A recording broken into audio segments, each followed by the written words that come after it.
What's going on, Fud Nation, and welcome back. Today we have a very special conversation with none other than Omar from Crypt0's News. He's one of the most OG crypto influencers here in the space, and he's got some great and very insightful opinions that I think will benefit you from hearing. We had an amazing talk, a very long talk that I thoroughly enjoyed. So strap in for another phenomenal fireside chat here at Fud TV with Omar from Crypt0's News. Welcome to Fud TV, Omar Bam of Crypt0's News. How you doing? Hey, I'm fantastic. How are you doing, Elliot? It's a pleasure to be here, man. I'm doing great. It's so great to finally have you on the show. And we met by chance at a crypto convention, wouldn't you know, at a crypto convention in LA. And that was got to be at least a year ago now. And we've been messaging back and forth, and somehow we finally put it together. So thank you so much for coming on the show. It's great to finally have you. And thank you so much for the invitation. It was really nice meeting you. I actually hadn't heard of your content yet. And then I realized you were producing some amazing content. Some you obviously have your own thoughts as well. It's not just regurgitating what everyone else is saying, which I appreciate. You know, someone who can think and articulate just in person. You were a good person, and you never really know until you meet people sometimes in real life. So these events are a great opportunity for that. And we're both in the LA region, so I'm surprised we haven't bumped into each other more often.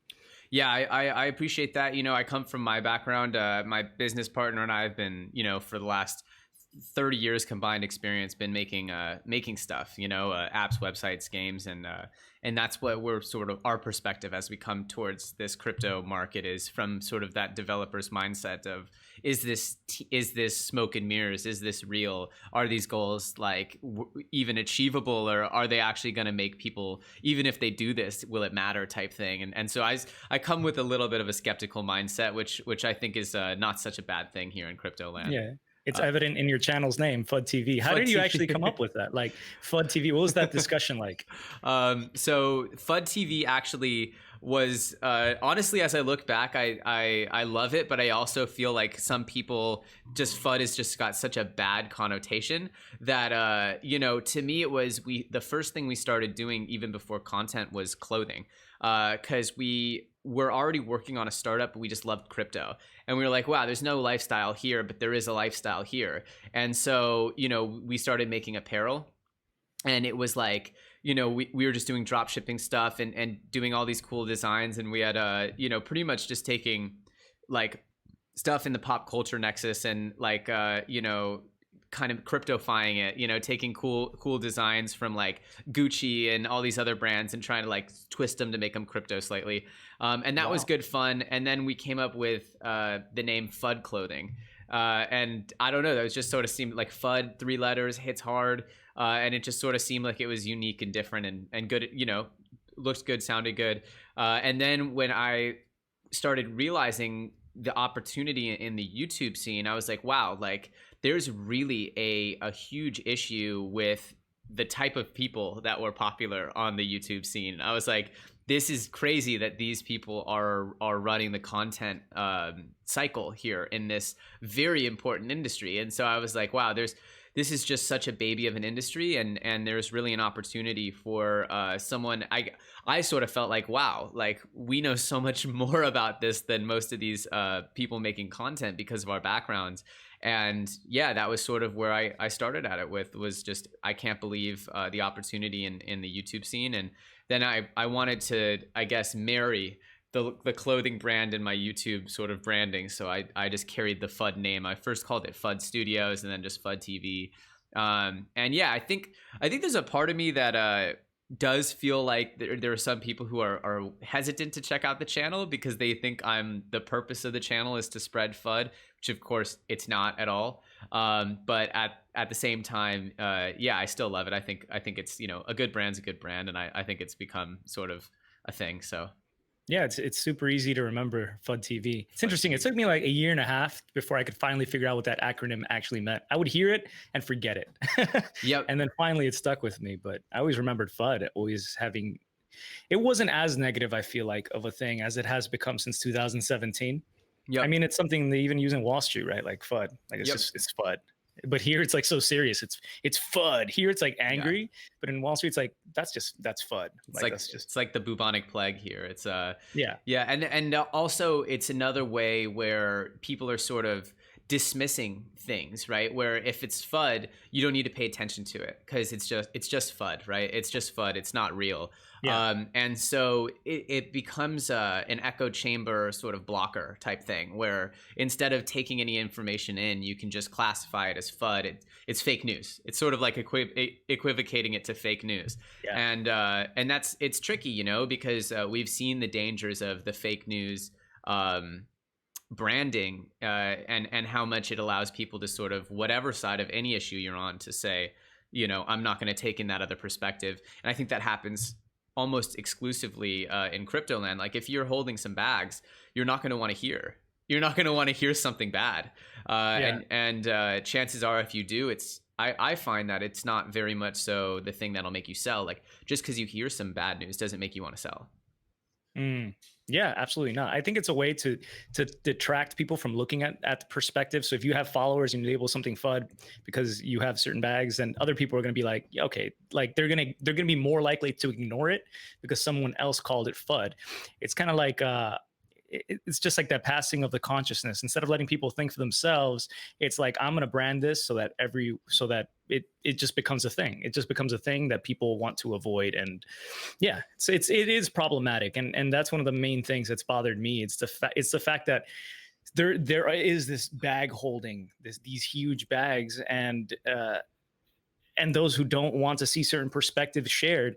Like I had a buddy of mine who was death threatened yesterday for calling out the Bitcoin maximalists, and he got a Telegram message actually telling him to basically be quiet or they'll shut him up. And he was like, "What?" Like that was a new level of threat. I'm like, because we've seen the Bitcoin mafia coming through.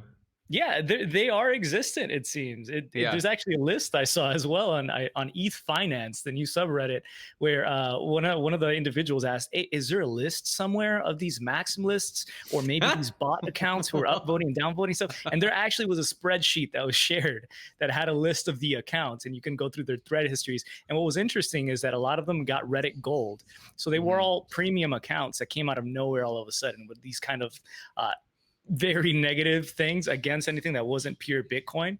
And I'm trying to understand the difference between now Bitcoin fundamentalism and Bitcoin maximalism, which I think is where a lot of people get confused. Because maximalism tends to be more of, I guess you could call it cultish behavior, very one-sided, propaganda heavy, like you cannot listen to anything that's not this or you're retarded, versus like, oh, these are the fundamentals about Bitcoin. This is why this should succeed. And maybe you want to look at it. I feel like it's more open and understand the fundamentals behind, besides just the rhetoric that you hear a lot.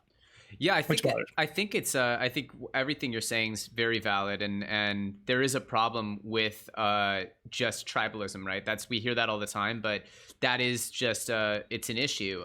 What I see as the thing that makes me more on the BTC team is just what coin are people actually buying with fiat, you know? And it's when you break it down, of all the money that's ever come into crypto from other forms of money that's not crypto, it's like almost exclusively Bitcoin, and there's a little Ethereum, and there's a little Bitcoin Cash, and there's like a little Litecoin, but it's drops in the bucket. And especially as I'm looking forward to, we know it's happening in the background, and in 2-3 years we'll be able to look back and analyze it better.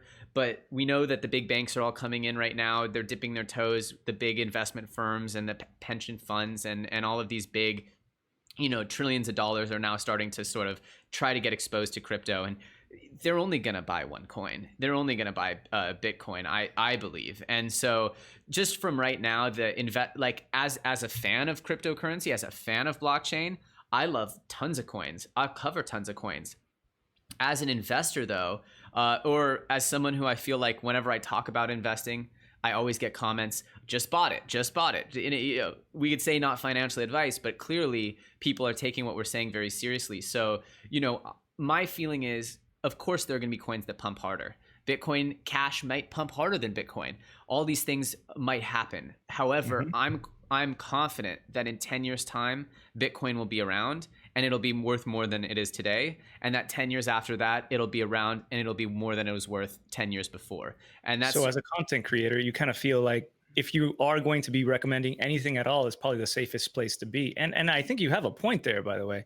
Not to interrupt your thought, but it's basically about these on ramps and off ramps. And you're absolutely right that Bitcoin has the most pairs. You're seeing all this institutional products being primarily focused on Bitcoin first because it's the longest network. It has the most security. No one knows who created, so there's no security risk in that sense. You can't pinpoint one company that's in charge of the whole thing, or a few companies, or whatever it is.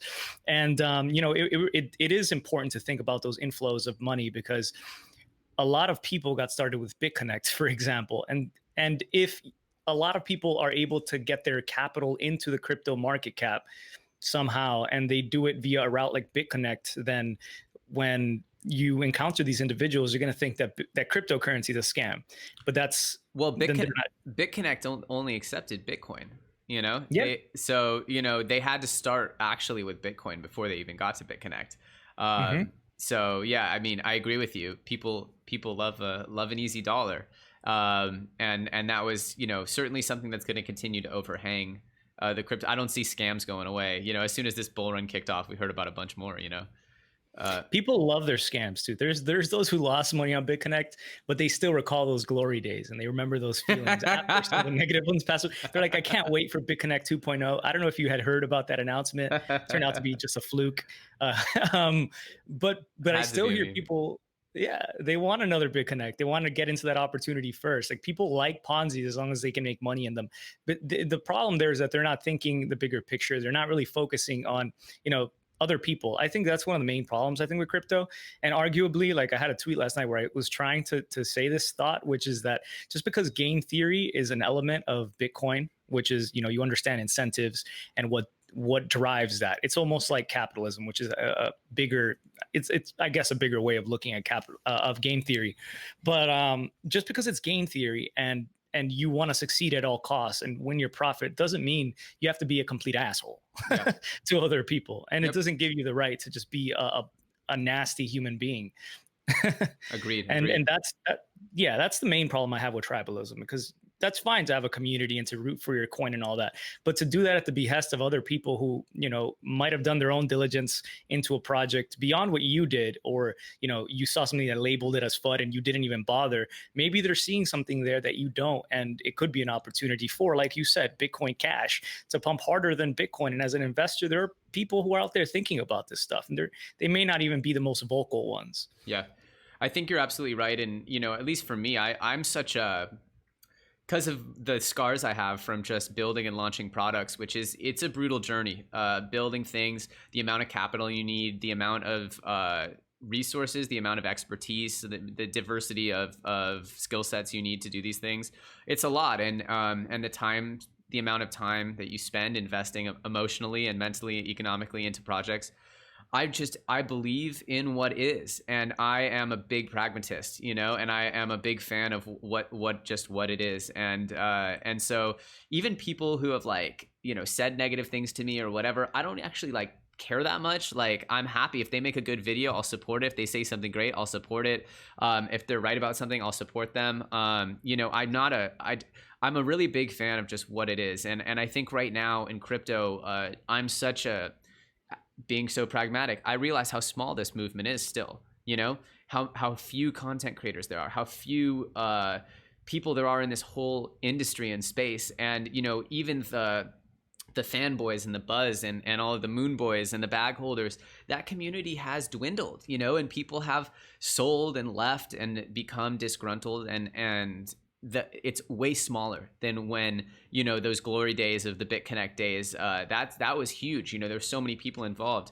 Way less people now, and we need more people. And so, to me, if anyone's contributing positively, even if someone might think it's a horrible way that they're contributing, like, for example, Roger Ver, right? Roger Ver has this incredibly negative reputation, but in my mind, nothing he's doing stops Bitcoin, right? He's not stopping Bitcoin. Bitcoin's continuing on its path. If you believe second layer is the way to expand the network, that's happening. They're working on it, supposedly. And if you believe that you want bigger block sizes, well, you have multiple choices now. And to me, it's like, I just see anyone trying to help the movement as a positive, and anyone who thinks that just because someone thinks differently they just don't get it, right? They don't get how the average person is going to receive these things. And so yeah, I just think it's all positives. It's all people trying to help, except for the scammers, right?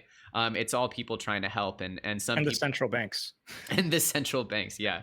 But I think it's all a bunch, I'm happy for anyone who wants to contribute, even if it's slightly different than the way I would have. Yeah. I'm kidding. China, Russia, yeah. China.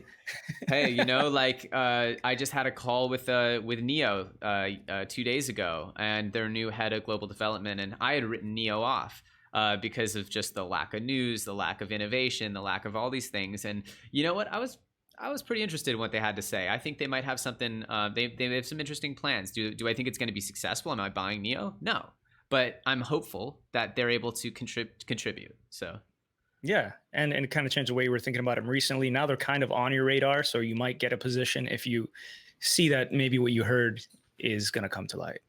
Well, I also think there's a difference between liking a project and supporting a project and then investing in a project, right? There's a difference. You can like and be, yeah, go do it. Like I love Ethereum, go support it, but it's not getting my dollars right now because I'm just not sure. In fact, I have started to be, there are certain types of utility token, the platform tokens. I'm not sure how easy it's going to be for them to increase their value, or even if they should increase their value, the DApp platform tokens. There's certain actual things like Binance, right? You have this economy, you have this product, you have like an end product that you can create the supply and demand curves to constantly go in a certain direction. But the actual platform, if you liken that to the centralized internet, well, centralized internet doesn't get more expensive every day. It doesn't get more costly every day. And the average users aren't going to tolerate that. Me being a very user experience type guy, having made products, the average user is not going to pay more just because it's decentralized. Like there's a trade-off there that people don't understand. And so the idea that Ethereum or any platform token would just continue to grow, I've started to sort of really change my mind on that. And I'm not saying it won't. They'll probably get pumps, but I'm not sure what the long-term vision is. I think most of those platform tokens should be almost free, right? It should be very, very cheap, right, to use these platforms, or else there will be a cheaper platform that gets more popular. Yes, and there are solutions to that, of course, like providers of dApps and smart contracts who are able to pay the fees for certain things and subsidize that in different ways. I've been very interested in, for example, ETH Relay, I think it was, or Gas Relay, where you basically wouldn't have to pay. You could pay the fee in whatever token you're sending. But I agree with you from a user experience side of things. Nobody wants to take a loss just by clicking on something. Like Correct. That's basically what you're doing when you pay a fee, and that's hard to pitch to the average person. So somehow these fees do have to get hidden. And I say hidden because there are fees in everything we do, like even inflation in the US, obviously, and taxation and everything else that happens. So everything has a fee, but if you can minimize that and how that is shown to users, obviously letting them know what's going on. But sometimes there are easier ways to do it. EOS, I think, has been a good leader with that. I've really enjoyed using their dApps. I think that I agree with you. Like, it was a game changer for me when I finally started using an EOS dApp like Nudex, and I could exchange without waiting forever. And I sign once and whitelist to the dApp, and I don't have to keep signing things. And it's basically free, but you have to have some EOS staked in CPU and RAM to get that processing power. And they're working on some stuff. I understand they're trying to make it easier for people to set up accounts, maybe even ways to subsidize that for them. But then you run the risk of Sybil attacks and people creating fake accounts and spamming. There's so many issues that need to be worked out. And I'm confident that this experimentation across coins is excellent, even for Bitcoin, because there are second layer things, third layer things, whatever you want to call it, and even decentralized applications being built over Bitcoin, but they're learning from the mistakes of everything that could be occurring on other projects. So it's a pragmatic blockchain, but I think defiling experimentation would be wrong because of the benefits that are brought to Bitcoin. But I think that the main problem does lay, I think, in Bitcoin feeling like money could be entering other tokens before it enters Bitcoin. And there are arguably a lot more now than back when I got started in 2015 buying this. There are a lot more ways to get your crypto, your capital into crypto and bank connections and stable coins. I mean, we even what Paxos is working on a new stable coin with Binance that got announced today. Yep. It's an interesting game changer now because while it may have been a drop in the bucket that other tokens contributed to the total market cap, I think this next run could be wildly different. And I think that might be innately or deep inside rooted what these Bitcoin maximalist fundamental, whatever you want to call them, fear is that money could perhaps not be entering Bitcoin first, because I don't understand why you would just defile experimentation with software. It just doesn't make sense to me. I think that there are a lot of reasons to use cryptocurrencies, and I still think that the next wave, if we're looking at Bitcoin just in its current form, right? It's amazing at doing some things, right?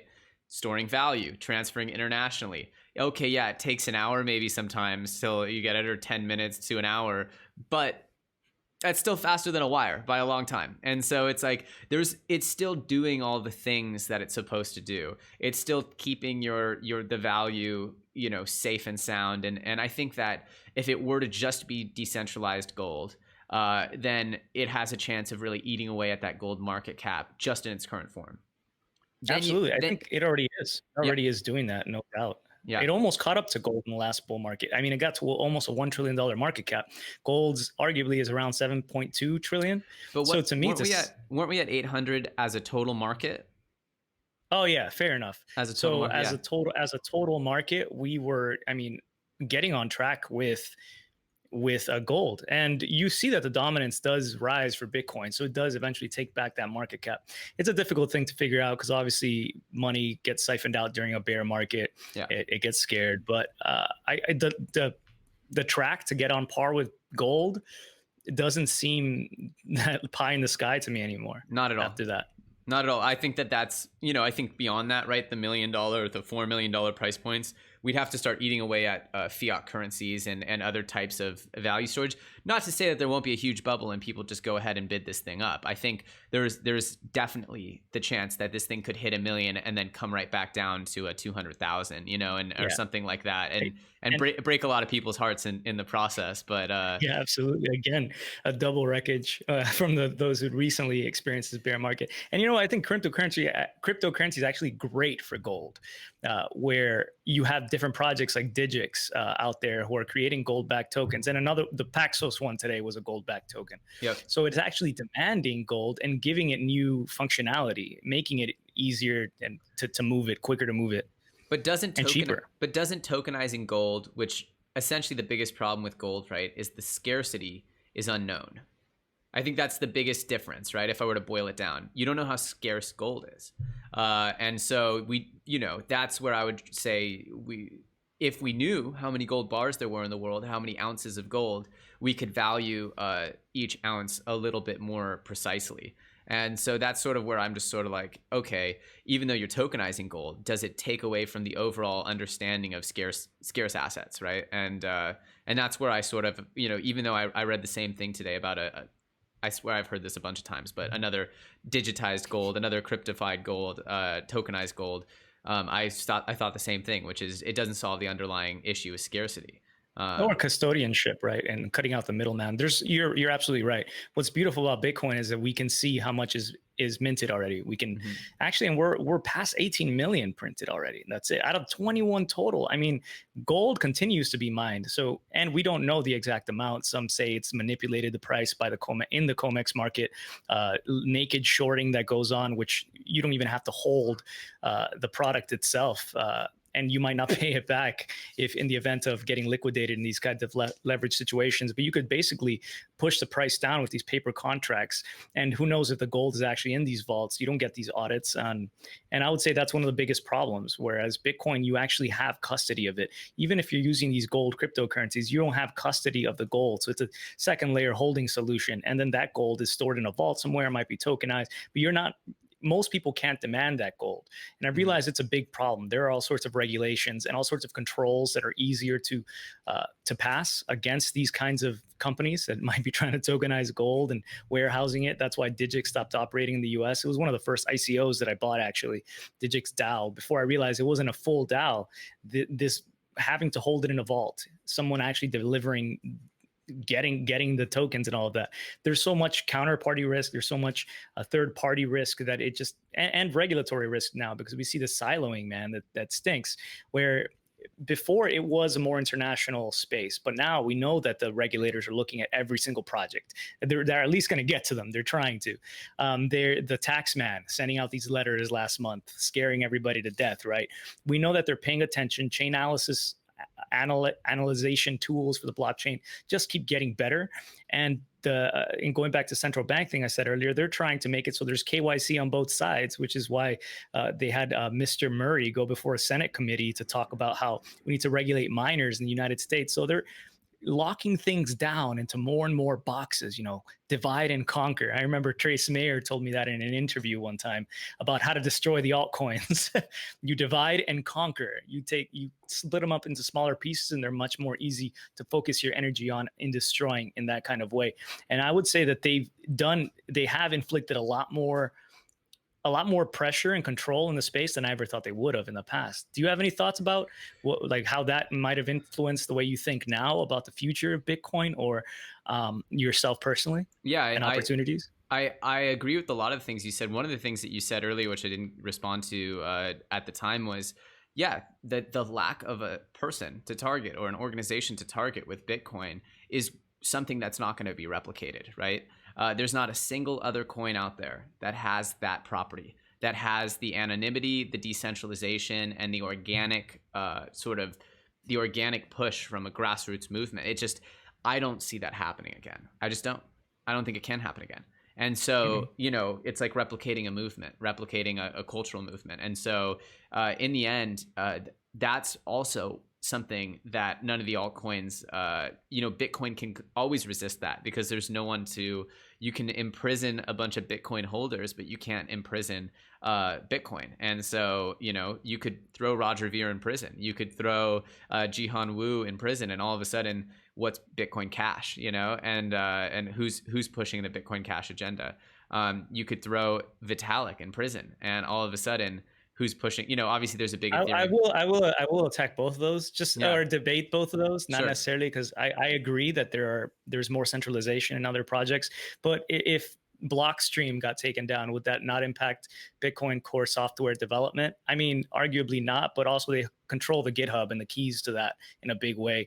And with Vitalik, I mean, he stepped away and didn't produce much of the last hard fork at all. He's just at this point a voice on the side who, I feel like he got bothered by what happened in 2017. So he stepped away in a big deal.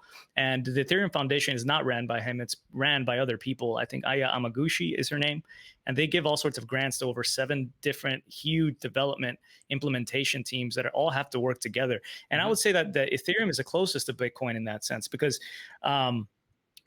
it doesn't have, and that's one of the big problems with Ethereum that I see. It doesn't have a central coordinator. So they have issues getting the hard forks out on time, which is why these delays happen and people get disheartened, because they don't have one person going between the teams telling them all what to do. They're all trying to figure it out on their own and implement it, which is hard. But so 2 things. Ethereum Foundation would be a central point, right? That's an organization that has bank accounts and normal things that can be frozen, and they exist in the real world, right? And there's a hierarchy, a corporate structure to that organization. And yes, Vitalik, from a cultural standpoint, would be someone that they could target individually, and it would cause a lot of grief to the community. Blockstream, as I understand, contributes something like less than 10% of the Bitcoin code. So yes, there are a bunch of contributors, but there's a lot of Bitcoin contributors that have been doing it for years and are just kind of like several. I mean, sure, you could go and find everyone who contributed to the GitHub and lock them up, sort of thing. There's a way to damage these things, but at the same time, I think in the end, if they really wanted to, they could take away the people who are really contributing. And it's less of a problem for some of these, because even on a bigger scale out of this, it's a lot of these projects are ran by one company. Most of these projects are ran by one company. And that's super major problem. And that's the same problem I have with mining. Well, it depends on what you want to accomplish, right? If your goal is to create a new financial system, then it shouldn't be a single point of failure or censorship or anything. But if your goal is to create something that is, for example, a product that is trying just to get new users into the space, and you're creating, games or social media or entertainment or something, then I think doing that in a completely decentralized fashion is stupid. Yeah. Like just counterproductive, right? It's why you get, it's hard enough to do these things in with a team.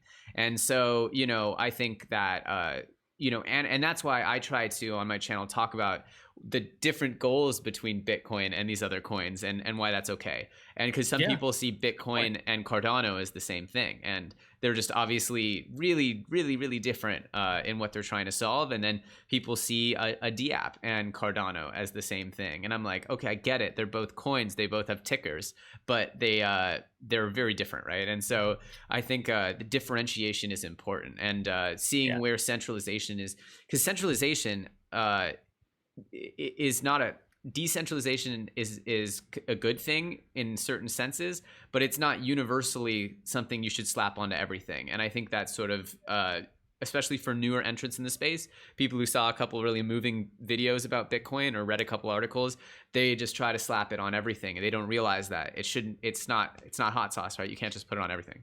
Yeah, I would say that's the biggest problem for anything trying to be the new Bitcoin. And I'm not just talking about the recent forks, but realistically, like, can another project ever come out and say,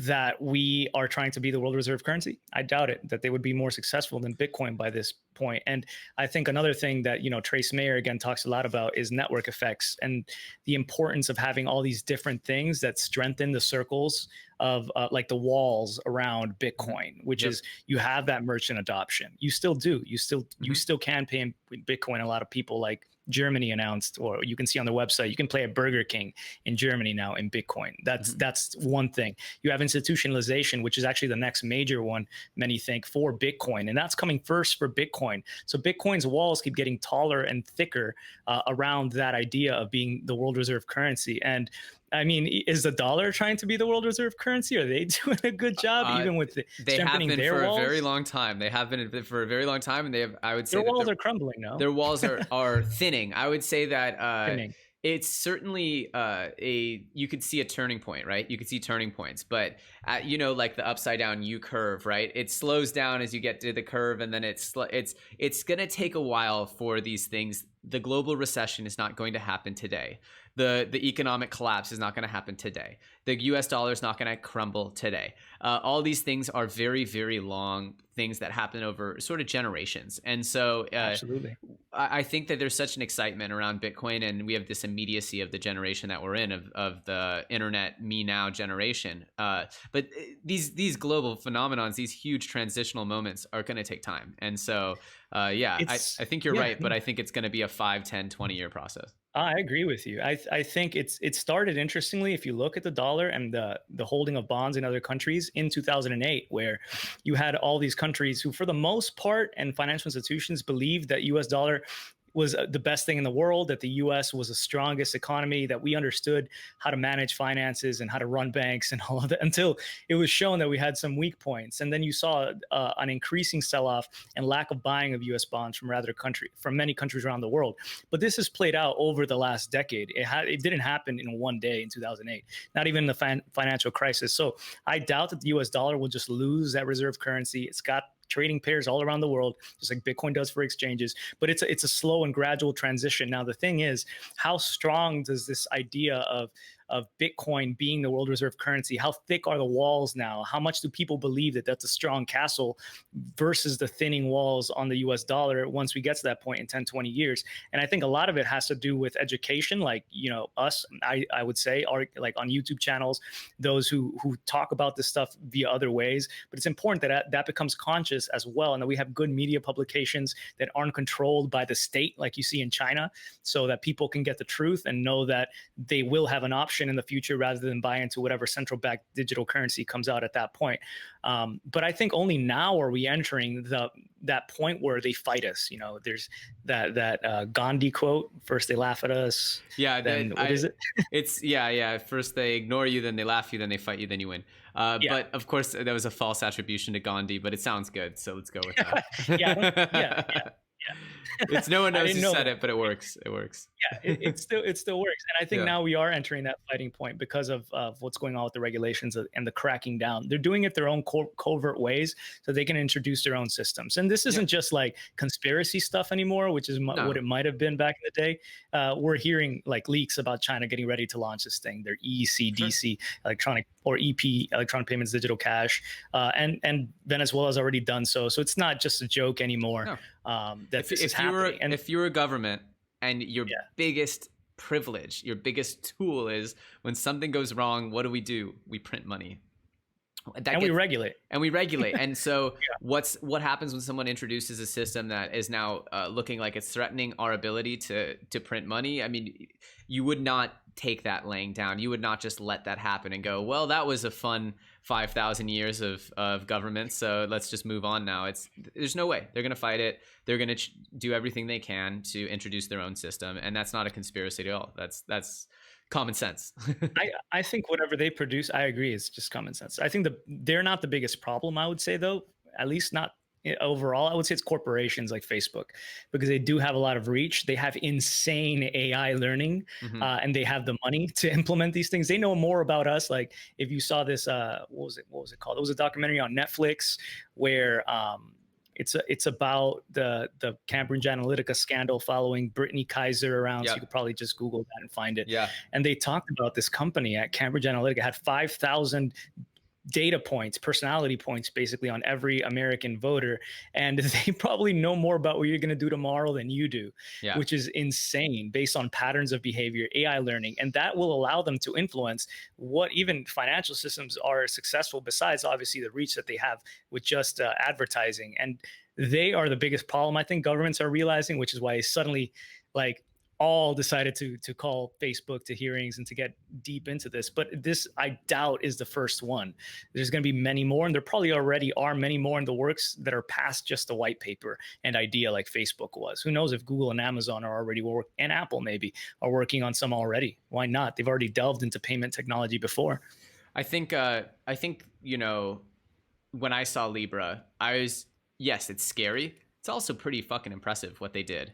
The way they put together these companies, the titans of almost the online world, right, and even the offline world, just the payments world, pretty unbelievable what they were trying to accomplish there. And I don't think it's going to make it through regulation, but if it did, very rapidly it would become, I think, the most used. It would start to really give the dollar a run for its money, because Facebook's brand is just that big, and their reach is that big. I think it would also cause a huge bull run in Bitcoin. I think it would, because it doesn't affect the Bitcoin thesis, right? It doesn't threaten Bitcoin. I would completely agree with you.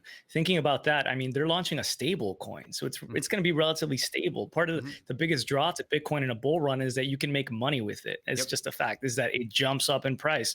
People don't want to see their Facebook dollar staying the same. For that, they'll use the dollar. They'll use PayPal. They'll use what they already do. It's really not that different. Use it functionally. They use it functionally.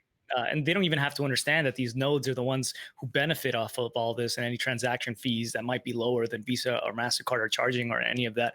And then when people begin to understand, perhaps, because I think it will create a discussion if this were to launch, that you can make more money by using Bitcoin's cryptocurrency, and maybe then or Ethereum's cryptocurrency, and the new dApps that have launched, and this new social media platform that everybody's flocking to. Let's say something like that was successful, but obviously that's still a reach, or EOS, I think it might have a shot, maybe with voice, even if they have KYC. You basically are doing KYC in Facebook to some degree. Most people have. They don't need KYC. Yeah, you don't need KYC really for Facebook, but if they don't need KYC. They were saying they weren't going to do KYC to open accounts, because guess what? They don't need it. They already know who you are. Oh yeah. You send money to one place and they can figure out who you are. So it's kind of, that's the funny part about them not saying, you could just open accounts. Because so they said they were going to make a cryptocurrency wallet. They didn't say they were going to make a Libra wallet. Their Calibra thing is about a wallet that is, I can only assume, would have at the very least Bitcoin, if not, probably a slew of other very popular coins that you could hold there. And that's where what you're saying is, hey, did you know that you can easily on your Facebook switch into Bitcoin, and then all of a sudden you're, if we end up in a bull cycle that's ongoing, like 16, 17, yeah, that would be I pretty didn't hear powerful. that. I didn't hear that. It's actually new to me to that they might with Calibra allow multiple tokens, because I imagine that would open them up to more regulatory risk, and they already have to be so pragmatic. So I thought it was just going to be the Libra token. Definitely not. I mean, if you read the white paper, they never ever explicitly say just Libra. They say a cryptocurrency wallet, not, and so all those things were me sort of putting together breadcrumbs. They didn't explicitly say we'll have Bitcoin in there, but I mean, there's plenty of wallets that operate in, regulatory. It's a pretty clear regulatory environment to run a wallet. So I think they sort of, I heard they probably have a lawyer or two over there at Facebook. So, I think they probably figured out that they could do that. That would be my guess, right? Is that they're going to launch a crypto wallet. You could easily store at the very least Libra and Bitcoin, and then, But having said that, yeah, it's extremely scary. You get the most powerful companies in the world, and the most powerful, AI learning engine of all time, Facebook, and you start taking over financial world. It starts becoming very, very Orwellian and a little freaky. Yeah, absolutely. Orwellian's the right way to put it. Any dystopian sci-fi futuristic novel involving corporations basically could be possible, or a Black Mirror TV show kind of event. No doubt. What was I going to say? I forgot. Let's just keep talking. Yeah. So I wanted to talk a little bit about the stablecoin thing, because I think people don't understand stablecoins. Why would Binance create another stablecoin? And again, it shows a lack of understanding of how money flows, right? When you create a stablecoin, you raise a bunch of money. You take that money and you put it somewhere where it's going to earn interest and probably get reinvested. You might even fractionalize it, right? And say, oh, this much we're having in the bank and this much we're investing, right? So you have all that money you put together. But when you give out a stable coin, you're not giving that money out. You're just giving out tokens that you created that are anchored with that pool of money. So you have the money that you keep, and no one else is getting interest on that money but you. And then you're giving out a token in exchange for what? Cryptocurrency. So you're exchanging that token for cryptocurrency. So you have all the money you started with and all this crypto, which you can then probably make returns on as well and reinvest as well and diversify. Mm-hmm. So it becomes an extremely, extremely profitable endeavor if you have a few $100 million or $1 billion, a few $1 billion to put into creating your own stable coin. I highly recommend it. I think it's a great way to make a lot of money. I think there's too many of them and whatever, but I understand why they keep coming up. That's a good point. No, it makes absolute sense. That's why they're doing it, and that's the same reason impetus. Besides what most corporations do, everything can be tied to profitability, and that's a good point. You can make so much money with that. Yeah, and now they're, and it's like, oh, Binance US, would they choose to use Coinbase's stablecoin, or they just create their own? And of course, obviously the choice there for a company like Binance, which has the ability and the funding, is pretty clear. So. Mm-hmm. Absolutely. It's funny that Coinbase hasn't officially done it. They just kind of partnered with Circle's coin. Yeah. So USDC, but they haven't really launched their own. It would be great to see Coinbase, somebody mentioned on Twitter today, IPO. Something I've thought about before. I wonder what that would look like now. And I feel like that would be a very successful IPO that would bring a lot of attention toward cryptocurrency. I think above most companies, being that they're a reputable exchange, arguably, right? Some people don't like things that have happened in the past, like when Bitcoin Cash launched, which they did pay the piper for it, or they're paying the piper for it through an investigation right now that is I believe ongoing. But I think if they IPO'd, obviously that would bring significant free marketing, like Uber and Lyft didn't need free marketing. And interestingly, they kind of ruined IPOs recently since they've just plummeted in value. I think Uber was like 45 or something when it launched, and now it's like down to 33 or 34. I'm not sure what it is today.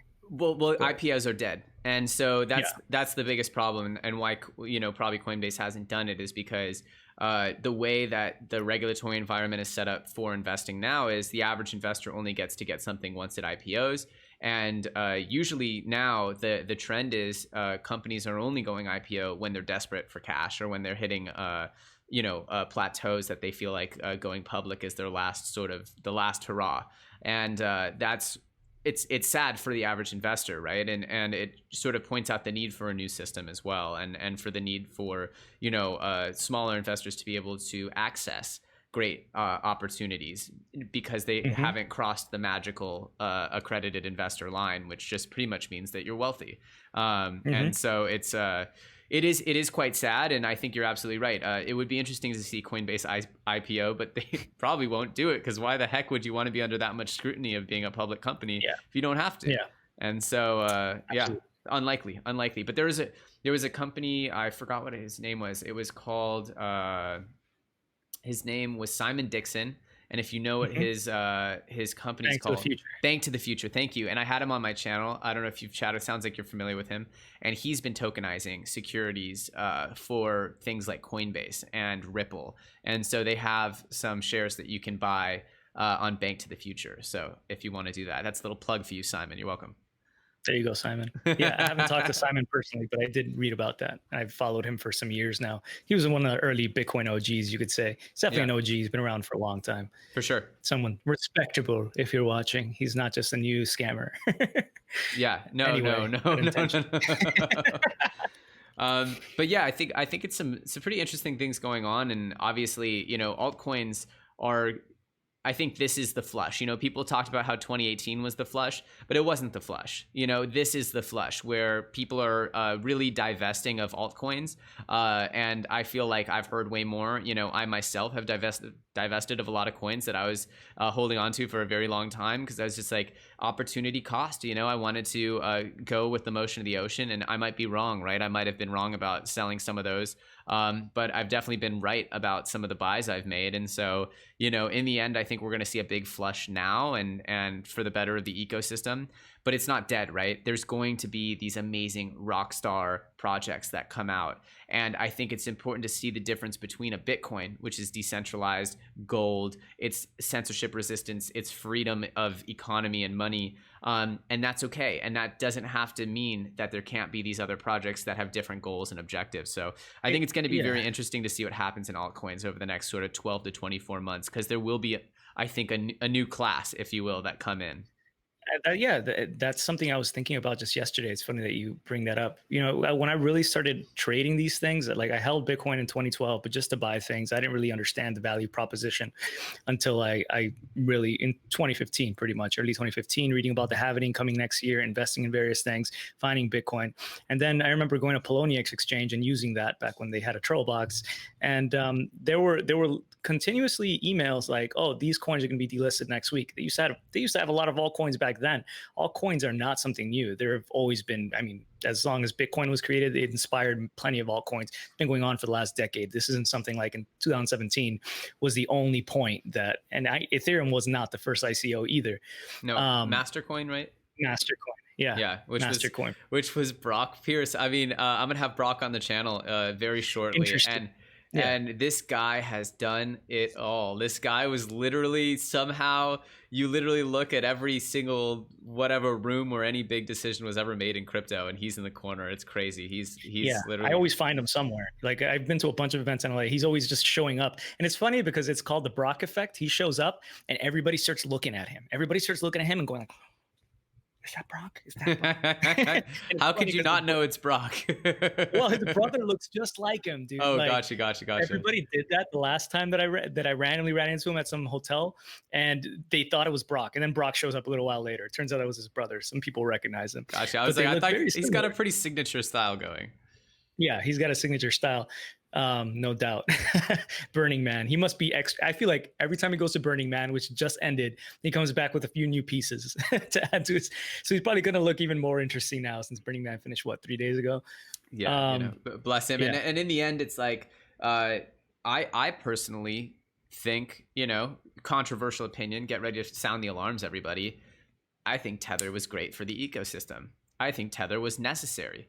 I think people wanted Tether and people needed Tether because guess what? People love trading Bitcoin. How do you trade it? Against another fluctuating asset. You need something stable.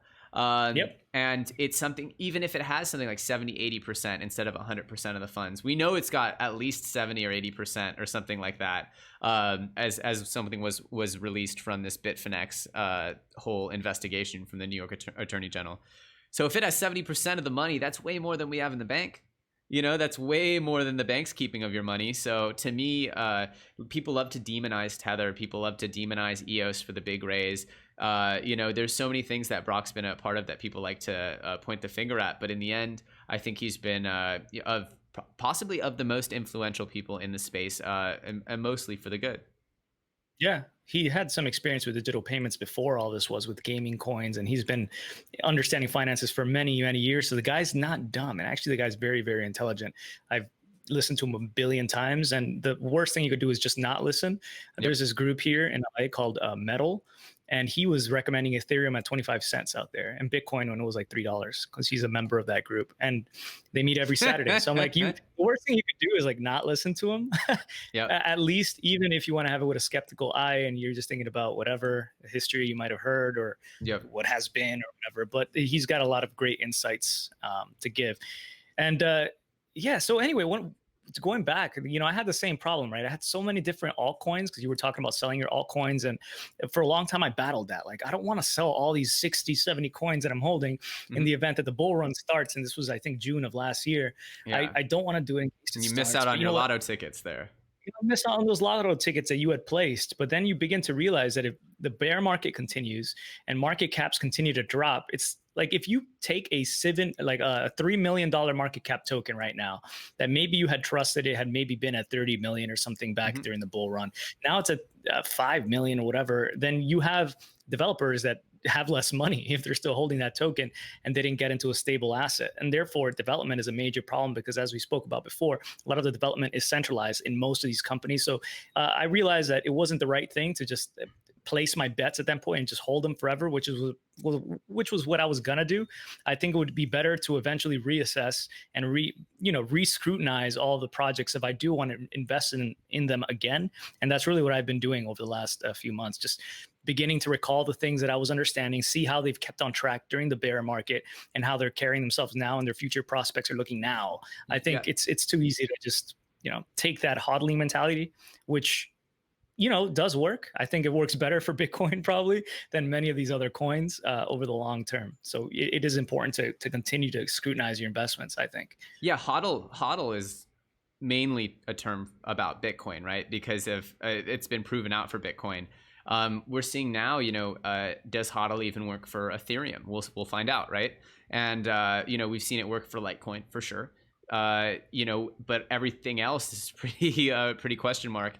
And I'm not saying it won't happen, right? The future is, as my mom says, the future forever is very long, and so saying never or forever, it's all these things are silly, right? But I guess with the content and the things that I talk about, I like to talk a lot more about Bitcoin from an investment thesis. I also still hold a variety of probably 20 different alts, but collectively they make up about less than 15% of my portfolio. It's heavily focused on Bitcoin because I do see in 30 years, 40 years, I could see Bitcoin still going up in value. And God knows it might be a multi-million-dollar coin at that time. So I feel like it would just be this thing to look back on and laugh. And hey, if I'm wrong, I'm wrong. But if I'm right, it's going to be being right in a huge, huge, huge way. And I think that there will be alt runs for sure. But I don't think that they'll be continued, right? There will be cycles, right? Matic gets IEO'd, then it gets pumped, then it starts to fall. Everyone starts cashing in. Chainlink gets all these partnerships, then it gets pumped, then the team starts cashing in, and then it starts to fall. And does it ever regain its cycle? And it's just like, yeah, VeChain might have a $50 trillion partnership coming up, but at what point are people buying VeChain so much that it gets bid up and bid up and bid up and bid up? It's just all the supply and demand curves are up for debate. And I'm not saying it can't happen. I'm just saying I'm holding less lotto tickets these days. Yeah, absolutely. I remember there was this one called Ethereum Dice. I don't know if you're familiar with that one. Ethereum, yeah, or something like that, yeah. Yeah, Ethereum on Ethereum. And I had held that one for a while. And then when they finally launched, I was expecting, there's going to be huge demand. It's the first kind of product like this. And then I realized there was just really not that much use of the platform. So, and it's been hard for them to grow, as it's been with a lot of projects, because even with us, right, with their YouTube channels, we have a limited audience from which to draw on. You have to take into consideration people, first of all, who understand cryptocurrency, cryptocurrency and are willing to like look into it, then usually they hodl first. Then they want to understand if they're holding it for the right reasons. They look into YouTube. Most people, I don't think, find it through YouTube. I don't know that YouTube is recommending cryptocurrency content to non-cryptocurrency aficionados already. And then you have to also maintain their engagement as well. And most people just want to be making money, so you also have to incentivize that. And for me, the problem is like where is that line between like content that I feel is educational and useful and good opportunities and being factual, and just needing to make like a really catchy title and a catchy thumbnail that eventually just makes you look bad because you're a tryhard. And maybe it's just a matter of just time, which I've found to also really work throughout the years, or an organic growth by creating good content. It's tough because, you know, the best projects to cover them, which I like to do, there's you can make interesting content about them, but as everybody knows, if you're a YouTuber in the space, your inbox is full with altcoins and projects that want you to help promote them, and they're offering lots of money. And the thing is, I can't in good consciousness take those offers, right? Because I think that even just by giving them the space on FUD TV or on Crypto's News or whatever, you're legitimizing them in a way that someone might get themselves in trouble with that project. And so it's tough because, you know, nobody from Bitcoin's going to reach out and go, hey, you know, we saw your video about Bitcoin. We want to support your channel. But yeah, it's tough. You know, in the end, what's going to happen is the content will become hot again properly in the next bull run, which it's a question of whether we've actually fully started that or not, or whether this was a bear market retracement before the bull run. So, you know, sorry, I just got a little message. And so, you know, to me, it's just going to be very exciting to see, you know, and I think patience and strong hands will reward people. And I think that everyone who sticks around will be excited they did. So definitely, if you're watching this, if you're listening to this, if you're 1 hour into a cryptocurrency podcast in September of 2019, then you're definitely part of this very small and amazing club of people that understand what's happening with finance and the future of decentralization. And I would say just don't lose hope, right? Don't lose faith. Just because we're not just because Omar and I are not right now throwing all our money into altcoins doesn't mean there won't be big winners. Doesn't mean that you won't see tremendous returns from the time and effort you've put into waiting for these things.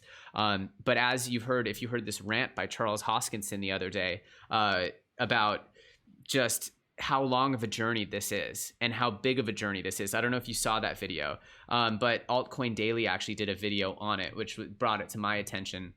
And you know Charles shoots it from the hip, and he was you know, kind of complaining a little bit about all the work they've done and how people call Cardano a scam because it goes down in value.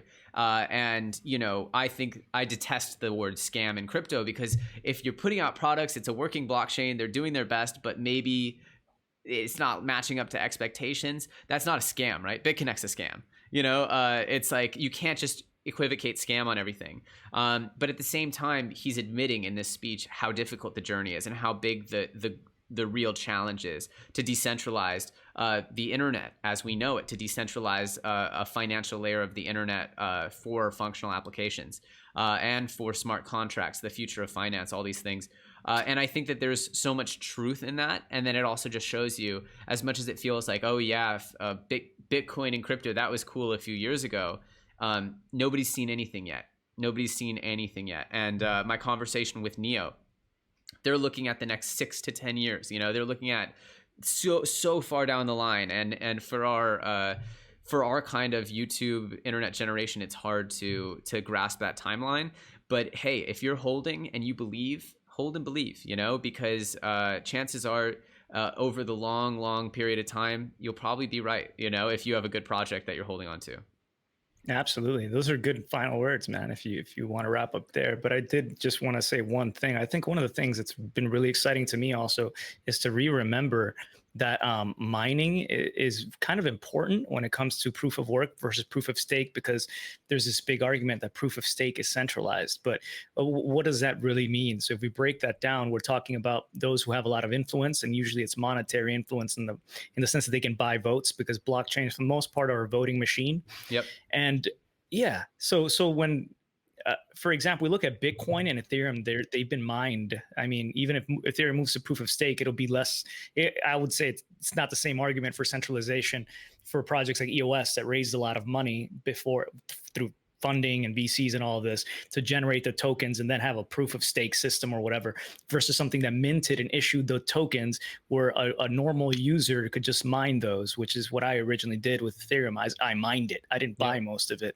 And I think the same opportunities are probably out there if you are going to be looking for tokens. You don't want to buy that token that's probably been pre-bought by every VC in the world before maybe you get it on some platform. And so many people have taken a cut already and they're going to sell and dump on you. I think it would be really nice to find projects that you can mine as well. And proof of work, I think, will remain relevant for that reason, in the sense that the average person can get into a token, basically print it themselves, whatever you want to call it, by validating transactions, and they're not listed on exchanges yet. They might not have the partnerships, but you have all these holders around the world, which is exactly what happened with Bitcoin and Ethereum, who want to see its success, and therefore they're trying to get it on exchanges from a user side. We want to see this, we demand this, we will trade it, then the exchanges charge fees, and I think there's a lot of opportunities out there for that, versus necessarily just picking something that worked in the past or holding on to an investment that you're not really completely sure about. There are opportunities, all sorts of ways to invest out there. And I encourage you to keep an open mind. It looks like they're in good hands with you, Elliot, which I appreciate, because you're obviously a scrupulous thinker. And I really appreciate that you dig deep into this stuff and you know what you're talking about. Thank you so much. I appreciate all the kind words. Yeah. I love all your thought processes. You are as well a very scrupulous thinker, and you have your own opinion. So thank you so much for taking the time and coming on FUD TV. Everybody, Crypto's News, you already know him. You already love him. Do you have any final words for the audience here? Thank you so very much for having me, Elliot, and your audience as well. And for those of you guys who don't know me, thanks for taking the time to have gotten this far in the podcast, if you've made it. And I hope you took away something from this. And again, you're in good hands with Elliot. I wish to see you continue to grow, and I'm going to recommend my viewers to come and check out this chat, because I found it really informative, and it was because I had it with you. With you. Thank you, Omar. And of course, guys, check out Crypt0. I'll link it in the description below. Thanks so much, Omar. Thank you. Well, if you got some value out of it, please hit that like button, and don't forget to comment in the comment section below. If you're not already subscribed to FUD TV, go ahead and hit that sub button. And on the very next episode, we will be giving out a Ledger Nano S, because we have just hit 30,000 subscribers. So make sure that you comment, and you will enter for a chance to win that Ledger Nano S. As usual, I'm Elio Trades. You're watching FUD TV, and I'll see you very, very soon on the next episode.